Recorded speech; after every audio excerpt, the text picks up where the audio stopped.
It started with a message his coworker was being a little too sweet. Subtle, but clearly interested. I didn't get jealous. I had a better idea. So when he walked in and saw what I'd planned, I just looked up and smiled. Come here, I whispered. This part's for you. Before we begin, if you're a regular here, don't forget to like the video and hit subscribe. And if you're new to the channel, welcome. You're in for something special. Let's begin. He was already clutching at the sheets when I dropped down again. Lips tracing the trail I knew drove him wild. I loved watching his chest rise, hearing the way his breath caught in his throat. It made me hungrier. Every sigh, every twitch, every reaction was mine. I knew what he liked. I knew how to hold him there, right on the edge, just long enough to make him lose control. By the time I climbed back on top of him, his eyes were glassy, his hands roaming my hips like he couldn't decide whether to hold on or let go. He didn't have to choose. I made the decision for both of us. And when he finally gave in, pulling me closer, whispering my name like a playa, I smiled. Afterwards, we collapsed into a tangle of breath and skin. The sheets kicked to the floor.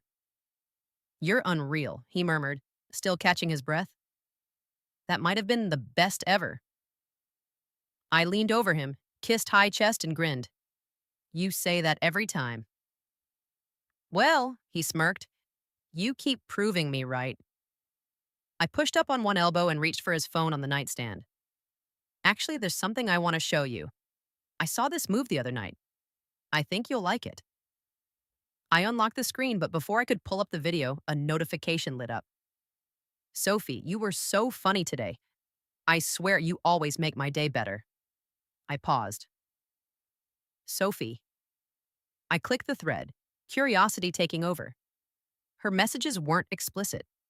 Nothing anyone could call out directly, but the tone, the timing, the emojis, the way she constantly complimented him. There was no mistaking it. She wasn't just friendly, she was interested. And what surprised me most was him. He wasn't flirting back.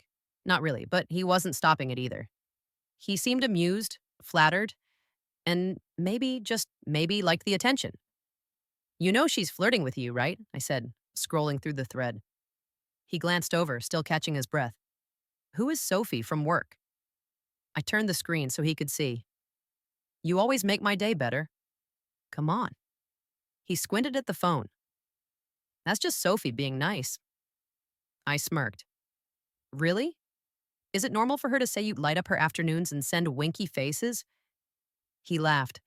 I guess I never thought about it like that. She's not exactly subtle, I said, leaning over him again.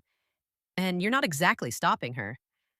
I didn't think it meant anything, he said, still smiling. It's kind of flattering, I guess. I leaned in close, my voice dropping. Oh, you like being the office crush? His eyes widened, caught between guilt and amusement. What? No, I mean, maybe a little. I grinned, dragging my fingers down his chest. Don't worry, babe. I get it. I'd flirt with you too. You do? He said, grinning. I kissed him softly, then whispered, and now I'm going to show you something even better. He raised an eyebrow. Better than what we just did? I didn't answer. I just slid lower down his body, slower this time, keeping eye contact as I moved between his thighs. He looked stunned, curious, eager, a little nervous. I tilted my head and said, I want to try what I saw. Let me handle it. The next morning, I woke up alone. My husband had left early to meet a client. He wouldn't be at the office. Sophie would. I lay in bed a little longer, thinking about those texts, the emojis, the way she leaned into every message. I could picture her laughing too hard at his jokes, brushing his arm, looking for excuses to talk to him. And I wasn't jealous. I was curious. He had no idea what she wanted, but I did. And I also knew what he would want, what he'd never admit out loud, but would lose his mind if it actually happened. And me. I'd be lying if I said I hadn't wondered. So I picked up my phone and sent the message. Hey, any chance you're free this afternoon? Just want to talk? Nothing bad, she replied fast. Sure. Is everything okay? Totally. Bring coffee and a good excuse to leave work early. I didn't have to wait long. She knocked about half an hour later. Coffee in hand and nerves all over her face. Hi. she said. Hi, I smiled. Come in. She stepped inside, cautious. You're prettier than I remembered, I said as she set the drinks down, stepping closer. If you're going to flirt with him, you should do it properly, she blinked. What does that mean? It means, I said, brushing her hair back. I have a proposition. Then I kissed her. Software. Intentional. Unapologetic. When I pulled away, she didn't move, which meant I was right. Her lips parted, breath shallow, eyes locked on mine, like she wasn't sure if she was dreaming or just hadn't woken up yet. I brushed my hand down her arm. You're okay, I said gently. You don't have to do anything, she swallowed. But you kissed me and nodded. And I meant it. Her gaze searched mine for something. Doubt, permission, maybe both. I leaned in and kissed her again. This time she didn't hesitate. I felt her body soften into mine, her hand drifting to my waist. When I eased her shirt upward, she raised her arms without a word. Her skin was warm, and the delicate bra beneath made me wonder if she'd worn it just in case. I didn't ask. I lifted the shirt over her head, fingers grazing her back as the fabric slipped free. Her bra followed, then the rest. One layer at a time until she was stretched out. Nothing left between us. I took my time. My lips moved over her collarbone, then down to her chest, tracing slow lines along her ribs, her stomach, and the soft inside of her thigh. Her breathing quickened with every inch, fingers stealing slightly against the sheets. When I moved lower, right where she needed me, she was already trembling. I didn't rush. I simply listened to her breathing, her shifting, the quiet sounds. She couldn't hold in. Her hips lifted slightly as I learned exactly what made her breathe like that. Her back tensed, her hands gripped the bedding, and then she let go quietly, completely, every part of her giving in at once. I stayed there a moment, resting my head near her hip as she gently tangled her fingers in my hair.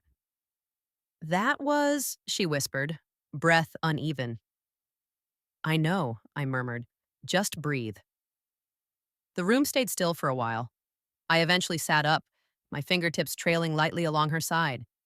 She turned toward me, cheeks still warm. I've never done anything like that, I smiled. You handled it beautifully. She laughed under her breath. You're dangerous. Not really, I said, tilting my head. Just generous, she hesitated. Can I? I didn't answer. I just leaned back and let my straps slide off my shoulders. She understood. Her touch started light, exploring my collarbone, my waist, following the shape of me like she was learning something she wasn't supposed to know. She kissed Megan, slower this time, more certain. Then she slipped my top the rest of the way off and let her hands roam, taking her time as if memorizing every detail. I laid back, watching her, letting her explore. When she reached my stomach, she paused. I gave her a nod. She kissed just below my navel, then followed Theen downward with her lips. I felt the warm brush of her breath and then her. My hand drifted into her hair.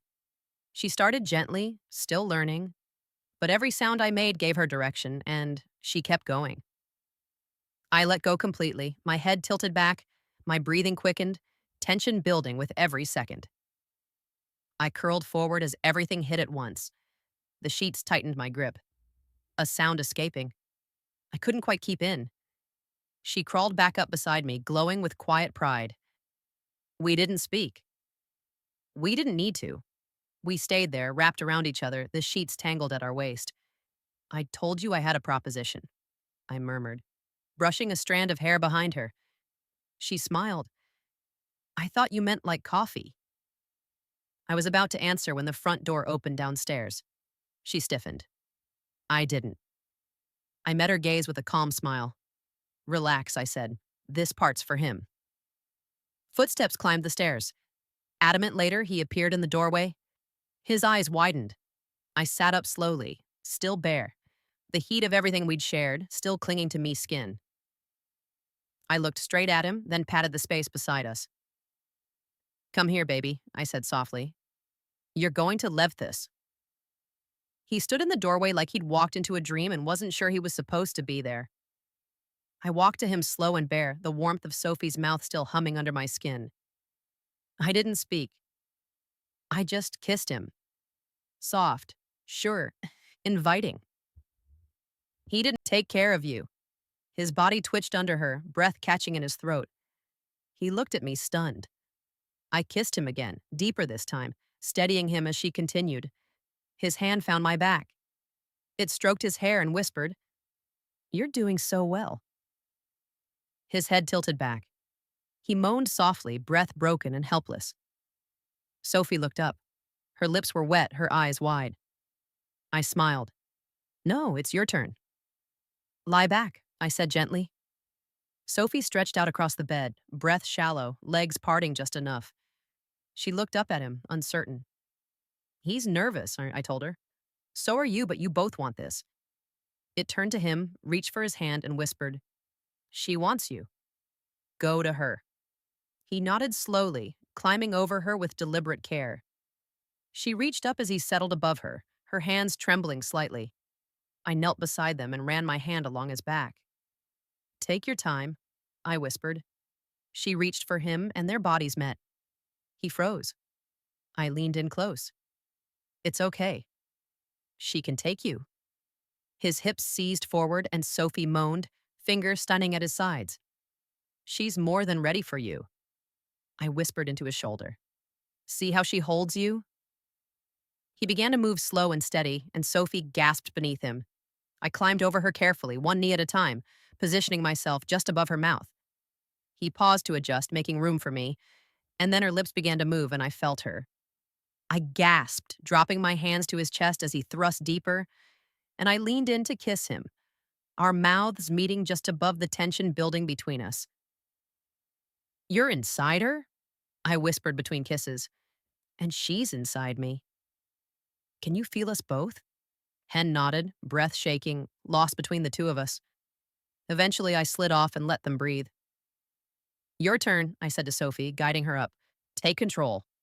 She climbed on top of him, one knee at a time, then eased herself down, breath catching as she settled. His head fell back, eyes wide, hands finding her hips. She started to move slow, cautious. "Nice and easy," I murmured, sitting beside them. "Let it build." Sophie found her rhythm, rocking gently, her hair falling forward. I kissed his cheek, stroked his chest, watched his muscles tighten under her. "She's beautiful like this," I whispered. "Isn't she?" He didn't answer. He couldn't. He was breathing too fast, blinking like he couldn't believe it was real. Sophie picked up speed. His hand slid along her sides, barely holding on. I leaned close, kissed his neck, whispered in his ear, "Taken. Loved. That's what you are right now." His mouth parted again. Sophie gasped above him, her breath matching his. I watched them both, his jaw clenching, her body rising and lowering in perfect rhythm. I saw it building. His hands tightened around her waist, his breath caught, his legs shifted beneath her. "He's close," I whispered. Sophie didn't stop. She kept moving, keeping him right there. They cupped his face in my hands, kissed him hard. "Finish him, baby," I whispered to her. Sophie dropped down once more, her breath unsteady, his whole body tensed, his head pressed back into the mattress, his fingers locking around her, a sound escaping his throat. Half breath, half surrender, and then he let go. Sophie collapsed on top of him. I curled up beside them, brushing his damp hair from his forehead. His eyes finally opened. I kissed him once, slow, deep, and full of every promise I just kept.